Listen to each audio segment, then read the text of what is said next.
uh, mulai tahun 2023 kan Undang-Undang APBN sudah disahkan, Perpres sudah disahkan juga terkait rincian APBN termasuk rincian TKD, Perpres 130, yang mana memang tadi mungkin disampaikan oleh Pak Sutanto juga bahwa ada beberapa perubahan polisi kebijakan ya. Yang pertama ada penggabungan nomenklatur, ada juga pemisahan nomenklatur, ya kan?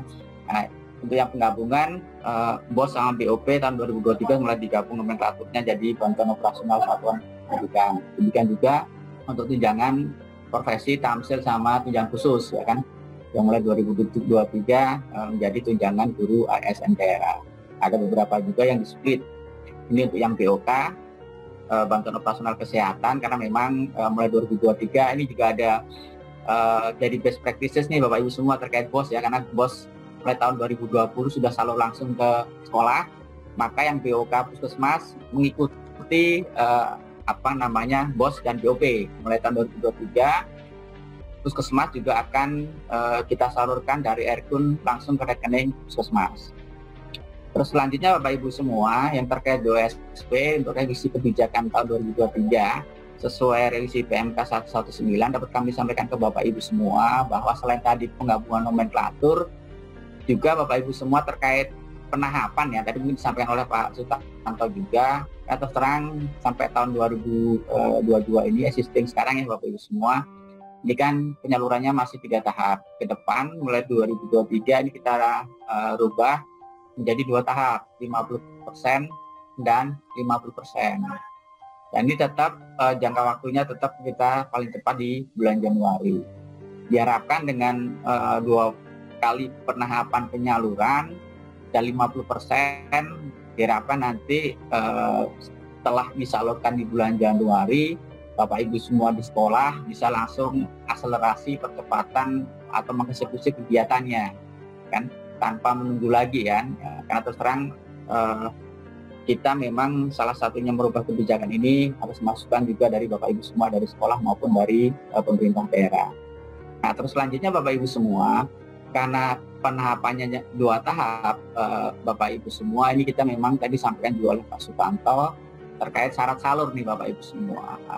Tiap tahap memang kita membutuhkan syarat-syarat penyaluran nih Bapak Ibu semua. Jadi syarat penyaluran tahap pertama ini adalah tadi disampaikan juga terkait laporan, ya kan? Laporan realisasi penggunaan tahun sebelumnya yang disampaikan oleh sekolah, ya kan, disampaikan melalui aplikasi tadi sampaikan Pak Sutanto Arkas ke Kemdikbudristek. Ya. Nanti diverifikasi validasi, ya, penggunaannya berapa, sisa dananya berapa, nah, baru nanti direkomendasikan ke kami Bapak Ibu semua. Nah, rekomendasi dari Dikbud ini sebagai dasar kami akan merekomendasikan dan men-tagging, ya kan, pagu alokasinya apakah melebihi dari pagu alokasi per daerah di daerah tersebut. Nah ini kita akan langsung merekomendasikan ke Dijen Perbendaharaan sebagai KPA penyaluran.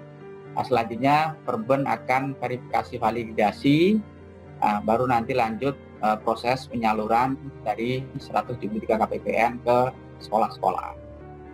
Setelah salur Bapak Ibu semua, nanti langsung dilakukan kegiatannya. Nanti Bapak Ibu semua, tadi disampaikan juga oleh Pak Sutanto bahwa nanti begitu pelaksanaan kegiatan dimohon langsung nanti dilaporkan, ya kan. Setiap kegiatan selesai langsung dilaporkan di Arkas sampai nanti 1 semester ke depan berikutnya. Nah ini nanti di semester kedua mulai kita bulan Juli. Nah bulan Juli ini nanti kita tunggu di laporan di tahap pertama Bapak Ibu semua. Jadi laporan realisasi penggunaan tahap pertama ini yang 50% tadi setelah dieksekusi, dilaksanakan kegiatan, direalisasikan minimal 50%, ya kan, langsung dilaporkan melalui Arkas. Nah ini ada batas waktunya. Ini paling lambat sesuai draft PMK yang kami sampaikan ke Bu Menteri, ini paling lambat di akhir Juni. Karena itu nanti kita akan salurkan paling cepat di bulan Juli nih Bapak Ibu semua. Nah, bulan Juli kita akan salurkan tahap kedua sebesar sisa 50% yang dari Erkun langsung ke rekening sekolah. Mungkin kembali lagi Mas ke slide yang tadi aja. Karena itu Bapak Ibu semua, karena memang kita wajib disiplin dalam hal perencanaan dan penganggaran. Terus terang Bapak Ibu semua, konsepsi perubahan kebijakan di akar non fisik, karena tadi kita selain merubah penahapan juga terkait syarat salurnya, ya kan. Nah, syarat salur itu wajib disampaikan sekolah ke Kemdikbudristek, ya kan. Dan nanti Bapak Ibu semua ada batas waktunya, yang mana tadi tahap penyaluran tahap 1 itu adalah realisasi penggunaan tahun sebelumnya. Kita tunggu sampai akhir Juni. Ya, diharapkan paling tidak kalau memang kita paling cepat kita salurkan di tahap 1 di bulan Januari, ya sebaiknya kita harapkan, ya kan, kita mohon ke Bapak Ibu semua sekolah bisa menyampaikan di awal Januari, ya kan. Begitu selesai tahun anggaran langsung disampaikan, ya kan, laporan realisasi penggunaan tersebut ke Kemdikbudristek melalui aplikasi Arkas. Supaya paling tidak, ya kan, Januari kita bisa salurkan tahap pertama ke sekolah-sekolah yang sudah memenuhi syarat tersebut, Bapak Ibu semua. Nah, terus selanjutnya Bapak Ibu semua, nah di proses perencanaan saya kembali lagi mengingatkan, ya kan, karena terus terang mungkin sebelumnya aja Mas, ini T-1, inilah alur, bentar Mas, yang tadi. Nah, ini Bapak Ibu semua, inilah siklus, ya kan, siklus di perencanaan penganggaran untuk dana BOSP tahun 2023. Yang mana T-1 artinya tahun 2022 ini, ya kan, inilah Bapak Ibu semua, Kemdikbudristek menyampaikan ke kami, ya kan, baik ke kami Ditjen Perimbangan Keuangan sebagai KPA pengelola di akar non fisik, maupun ke perbendaraan melalui OMSPAN, ya kan, ini untuk sebagai KPA penyaluran. Jadi data-data yang disampaikan oleh Kemdikbudristek ini adalah terkait daftar sekolah penerima, pagu dana BOSP per sekolah, ya kan, per daerah, dan data supplier. Ini paling lambat sudah disampaikan ke kami per tanggal 31 Oktober. Ini sesuai dengan revisi PMK 119. Yang mana selanjutnya Bapak Ibu semua, kami di Kementerian Keuangan, khususnya di Ditjen Perimbangan Keuangan, akan melakukan verifikasi, ya kan, validasi data, apakah, ya kan, data pagu secara daerah setelah kita agregasi itu tidak melebihi dari data pagu yang sesuai di Perpres rincian alokasi. Dalam hal ini untuk tahun 2023 adalah Perpres 130 tahun 2022 terkait rincian alokasi APBN tahun 2023, yang mana di dalamnya juga terdapat rincian alokasi transfer ke daerah, termasuk rincian alokasi DAK non fisik. Nah, itu Bapak Ibu semua kita sudah bahas secara intens, ya kan, ada interkoneksi antara Arkas, ya kan, dengan OMSPAN, ya kan. Dalam hal ini Bosalur kemarin kita sudah secara intens bahas bersama. Tidak hanya di BOSP, kami juga terkait guru juga sudah terjadi interkoneksi antara Simbar dengan Aladin. Jadi diharapkan nanti daerah hanya menginput atau sekolah hanya menginput satu kali, tidak harus menginput aplikasinya Kemdikbudristek, menginput lagi di aplikasi kami baik di Aladin maupun di OMSPAN. Nah, terus selanjutnya Bapak Ibu semua, setelah data tersebut terverifikasi, maka itulah sebagai dasar nanti kami DJBK dalam hal nanti memverifikasi penyaluran di tahun berjalan. Selanjutnya di satu sisi teman-teman Kemdikbudristek akan menyampaikan data dalam rangka penyaluran, kan nanti disampaikan per tahapan dan per gelombang Bapak Ibu semua. Jadi data dari sekolah setelah terverifikasi tervalidasi oleh Kemdikbudristek dan memenuhi syarat, maka akan disampaikan data-data tersebut disampaikan ke kami Ditjen Perimbangan Keuangan dan juga Ditjen Perbendaraan. Baru selanjutnya Bapak Ibu semua, data-data itu akan kami verifikasi validasi, kita tagging di DJPK. Demikian juga verifikasi terkait data supplier di teman-teman OMSPAN. Lanjut kita akan melakukan rekomendasi, ya. Ditjen Perimbangan akan melakukan nota dinas rekomendasi dari KPA pengelola di akar non fisik disampaikan ke koordinator KPA penyaluran di Ditjen Perbendaraan. Baru selanjut nanti Direktur PA sebagai koordinator KPA penyaluran akan memerintahkan KPPN untuk menyalurkan dana per tahapan, ya kan, per gelombang, kan, dari Erkun langsung ke rekening sekolah.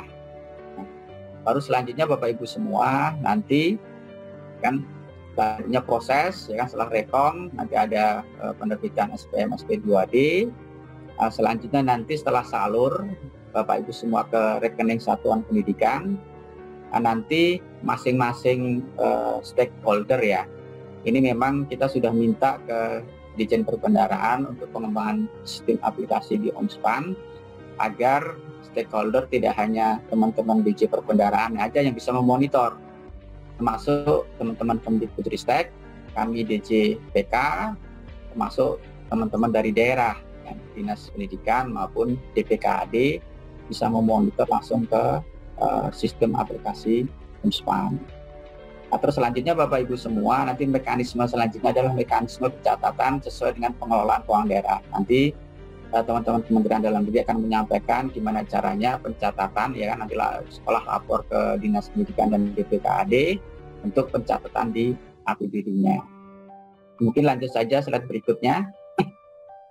Ini pelaporannya Bapak Ibu semua, tapi tadi sempat kami singgung, ya kan, bahwa mekanisme pelaporannya adalah dari satuan pendidikan sekolah langsung ke Kemdikbudristek melalui tadi aplikasi Arkas. Selanjutnya Kemdikbudristek setelah melakukan verifikasi validasi, ya kan, sesuai, ya kan, kesesuaian tingkat kewajarannya juga, baru nanti menyampaikan rekomendasi kepada kami Kementerian Keuangan untuk selanjutnya memproses rekomendasi salur ke teman-teman Ditjen Perbendaharaan.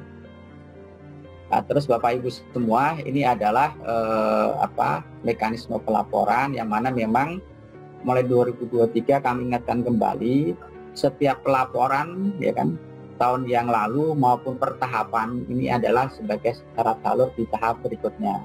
Kalau tahun lalu laporan realisasi penggunaan sebagai syarat salur di penyaluran tahap pertama, laporan realisasi penggunaan tahap pertama sebagai syarat salur untuk penyaluran tahap kedua. Karena itu perlu diperhatikan sekali lagi, ya kan, terkait batas waktu penyampaian laporan dari sekolah ke Kemdikbudristek melalui aplikasi Arkas. Karena terus terang kalau sampai batas waktu tersebut, ya kan, laporan tidak disampaikan, ya mohon maaf, sesuai dengan peraturan PMK nanti yang akan segera ditetapkan oleh Bu Menteri, ini nanti dana tidak kami salurkan alias hangus. Apabila tahap pertama tidak kami salurkan, maka tahap kedua juga akan hangus, tidak bisa dioptimalkan oleh Bapak Ibu semua di sekolah.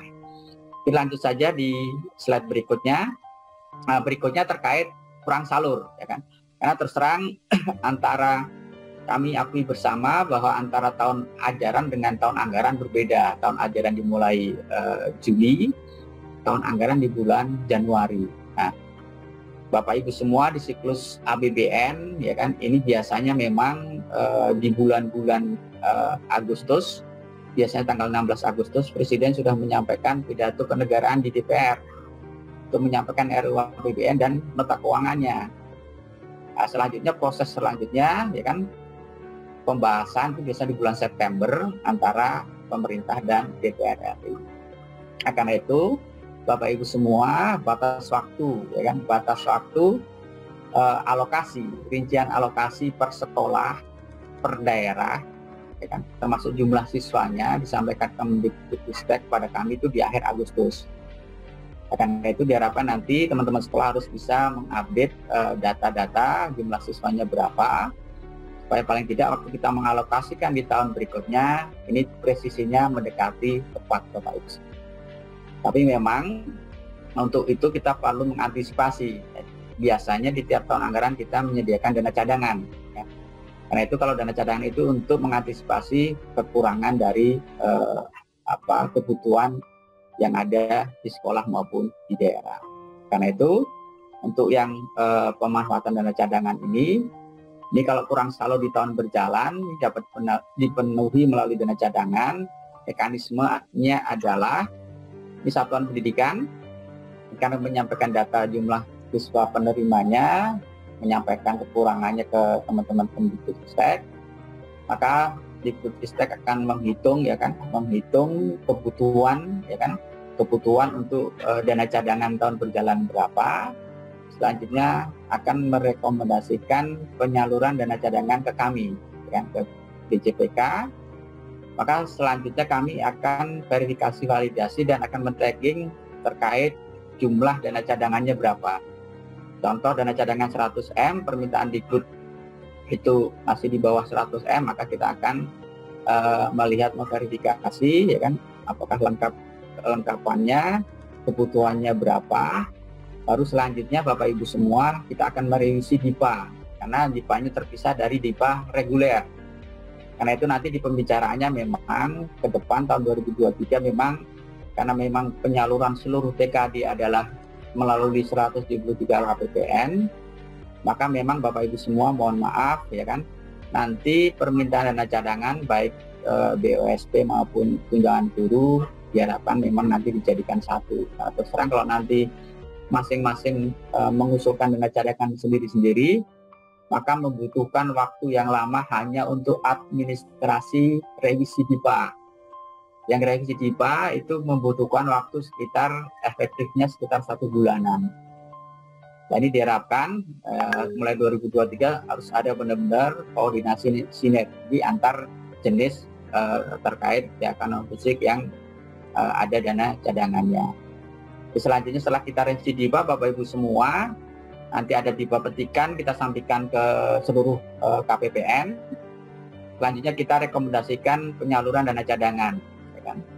Ini kita sampaikan ke koordinator KPA penyaluran, baru nanti diproses.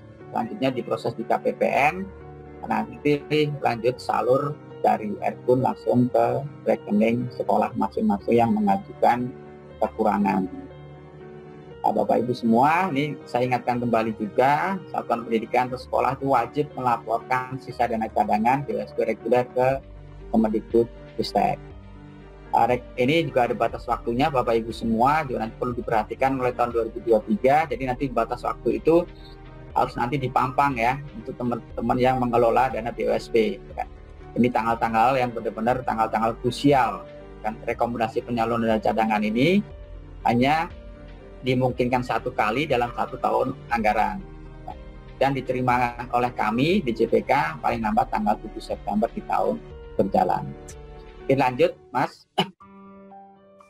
Ini terkait sisa dana. Terkait sisa dana non fisik khususnya BOSP dapat kami sampaikan ke Bapak Ibu semua. Ini wajib dianggarkan sisa dana tersebut di akhir tahun anggaran. Dan selanjutnya dilaporkan di APBD, nanti dicatat di APBD, nanti prosesnya Bapak Ibu semua, ini nanti teman-teman Dagri akan menyampaikan mekanisme seperti apa, pengakuannya seperti apa. Nah, terus selanjutnya Bapak Ibu semua terkait perhitungan sisa dana BOSP ini dilakukan oleh Kemendikbudristek berdasarkan laporan yang disampaikan oleh sekolah. Sisa dana tersebut sampai akhir tahun tersebut yang disampaikan sekolah ke Kemendikbudristek setelah diverifikasi validasi, sampaikan rekomendasi kami nanti sebagai dasar kami untuk pengurang ya kan penyaluran tahap pertama tahun 2023. Contoh sisa dana di sekolah masih ada 10 ya kan, 10 juta. Tahun depan tahun 2023 alokasi sekolah itu dapat 100 ya kan. Ada 2 tahap. Tahap pertama pagunya 50, kita hanya menyalurkan 50 dikurangin 10. Jadi kita menyalurkan dari Erkun ke rekening sekolah hanya 40-nya saja. Karena masih ada dana sisa di sekolah sebesar 10. Selanjutnya untuk yang kinerja tadi reguler, untuk yang kinerja baik BOS maupun BOP PAUD dan juga kesetaraan. Ini sisa dana BOS kinerja, BOP PAUD kinerja dan juga BOP kesetaraan kinerja tidak diperhitungkan pada tahun anggaran berikutnya. Dilanjut. Selanjutnya terkait kebijakan pengembalian dan penyelesaian retur dana BOS. Yang pertama terkait penyelesaian retur. Nah, ini diharapkan Bapak Ibu semua ke depan tahun 2023 kita bisa minimalisir retur. Nah, terus terang tahun 2022 ini masih lumayan banyak returnya, tapi jauh lebih turun drastis dibanding tahun sebelumnya. Karena terus terang, mulai tahun 2022 ini mulai sudah ada standarisasi rekening, sudah ada persekjennya, juga ada permendagrinya, mendagrinya juga terkait standarisasi rekening, baik sekolah negeri maupun sekolah swasta. Nah, kita lanjut tadi dulu Mas sebelumnya. Nah, sebelumnya tadi yang proses retur. Nah, untuk retur Bapak Ibu semua, ini kalau terjadi retur, ya kan, ini pertama KPPN akan menyampaikan pemberitahuan retur SP2D ke Dinas Pendidikan. Selanjutnya Dinas Pendidikan akan menyampaikan permintaan perbaikan data rekening, ya kan, kepada sekolah, ya kan. Terus selanjutnya sekolah akan melakukan perbaikan, ya kan, data rekening melalui aplikasi BOSP. Selanjutnya data tersebut disampaikan, ya kan, setelah diperbaiki, perbaikan rekening disampaikan asli rekening koran dan juga fotokopinya, buku tabungan. Setelah itu teman-teman admin di aplikasi BOSP tersebut akan melakukan verifikasi dan validasi. Kemarin sudah diskusi juga Bapak Ibu semua, nanti perubahan rekening ini disampaikan oleh sekolah langsung ke aplikasi. Nanti diharapkan yang selama ini disampaikan oleh dinas, nanti ini sekolah langsung melakukan perbaikan. Namun tetap nanti perbaikan itu melalui aplikasi harus sudah terverifikasi validasi oleh dinas. Selanjutnya dilakukan langkah selanjutnya, pemberitahuan surat ralat perbaikan retur SP2D, sampaikan ke KPPN. Proses selanjutnya KPPN terbitkan surat penelusuran retur SP2D, lanjut salur ke rekening satuan pendidikan. Karena itu diharapkan Bapak Ibu semua ke depan tahun 2023 untuk meminimalisir atau menghilangkan retur, diharapkan nanti sudah ada standar penetapan rekening. Kalau negeri harus penetapan oleh kepala daerah, swasta pun juga kepala daerah jadi satu, tapi tetap nanti ketua yayasan sampaikan ke dinas ditetapkan oleh kepala daerah. Terus tadi disampaikan juga terkait kalau ada penyesuaian perubahan rekening hanya dimungkinkan, diperbolehkan satu kali dalam 1 tahun, itu di bulan Juli Agustus. Nah, nanti mekanismenya benar-benar terstandarisasi supaya paling tidak nanti benar-benar setelah ada surat penetapan disampaikan lagi melalui mekanisme aplikasi BOSP. Nah, nanti semestinya data supplier sekolah tadi termasuk yang rekening sudah berubah sesuai dengan penyesuaiannya, supaya paling tidak nanti tidak terjadi retur di tahun 2023. Terus selanjutnya mekanisme masih slide yang tadi terkait pengembalian Bapak Ibu semua. Jadi pengembalian ini sudah kita standarisasi mulai tahun 2022 dengan PMK 119, yang mana revisinya kita masih sama kebijakannya, yang mana pengembalian nanti sekolah tidak bisa memproses pengembalian langsung ke rekening kas umum negara. Artinya seluruh pengembalian harus melalui BUD daerah.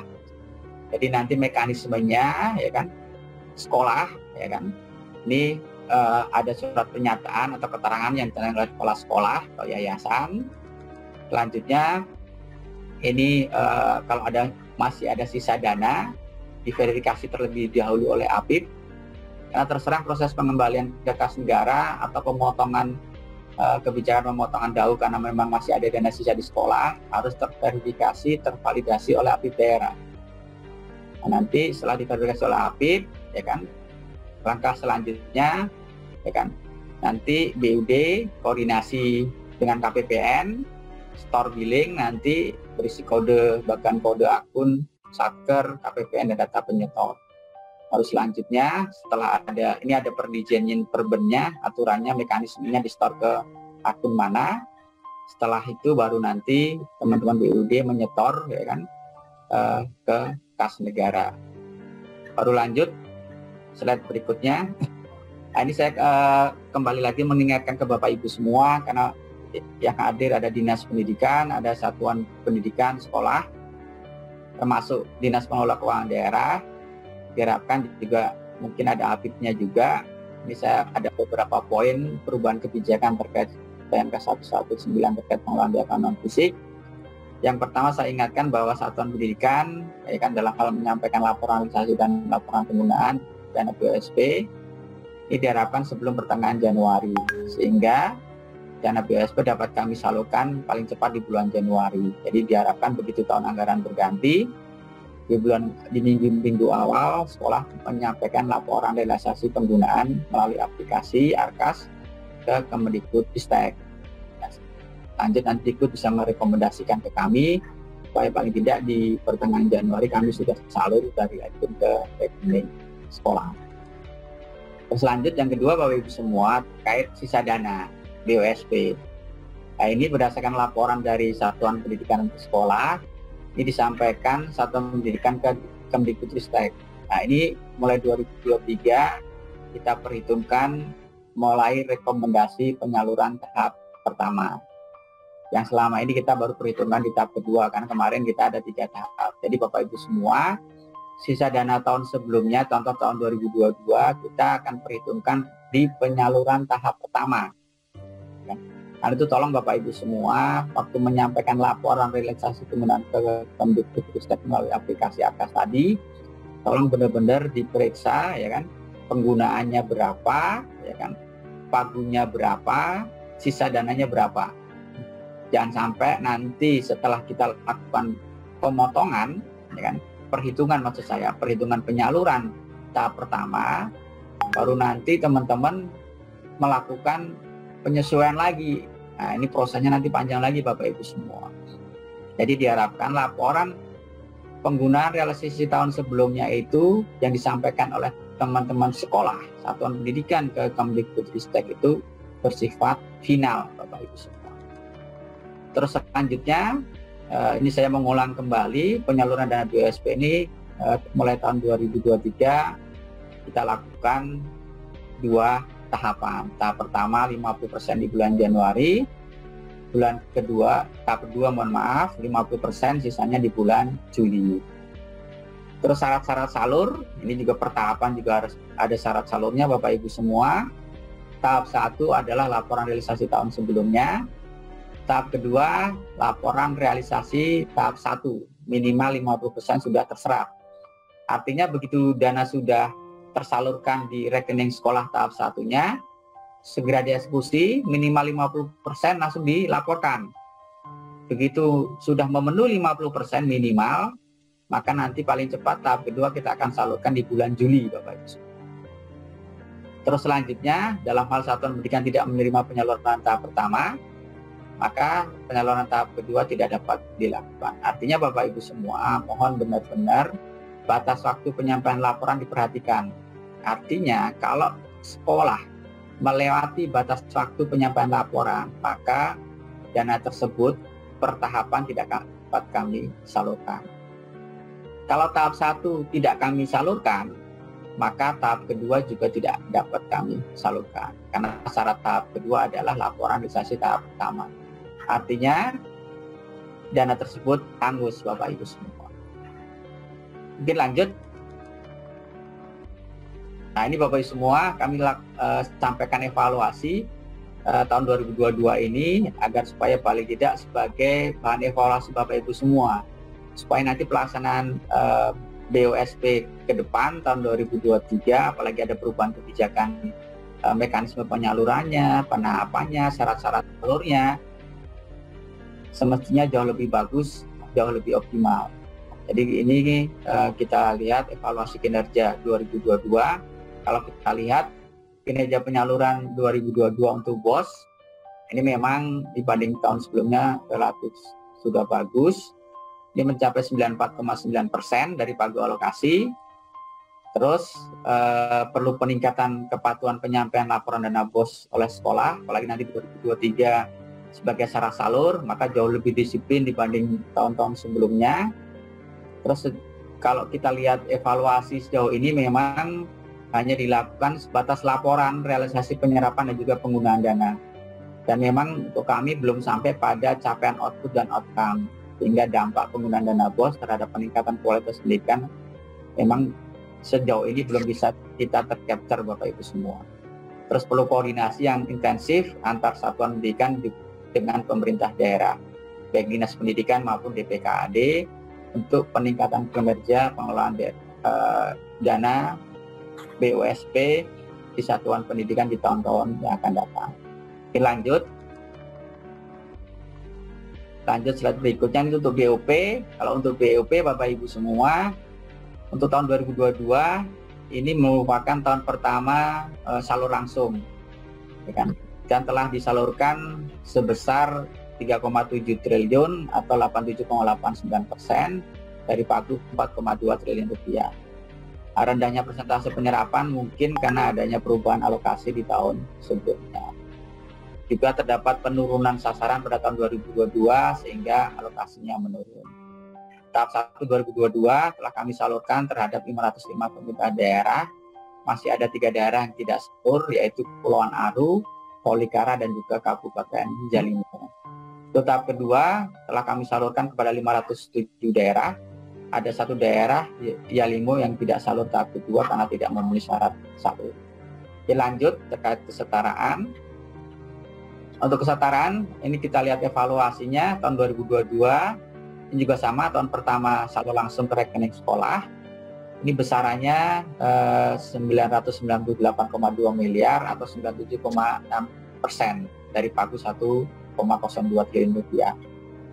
Rendahnya alokasi memang dibandingkan 3 tahun sebelumnya karena memang perubahan alokasi target sasaran. Terus untuk Kabupaten Dairi, Gunungan Bintang menjadi penerima BOP kesetaraan setelah diusulkan dalam perubahan, ya, ada perubahan data penerima BOP di tahun berjalan kemarin. Terus secara garis besar dapat kami sampaikan juga, daerah yang tidak salur dana BOP kesetaraan tahap 1 maupun tahap kedua dikarenakan proses standarisasi rekening belum selesai sehingga penyaluran tidak dapat dilakukan. Mungkin itu saja Bapak Ibu semua beberapa hal yang dapat kami sampaikan termasuk evaluasinya. Alright,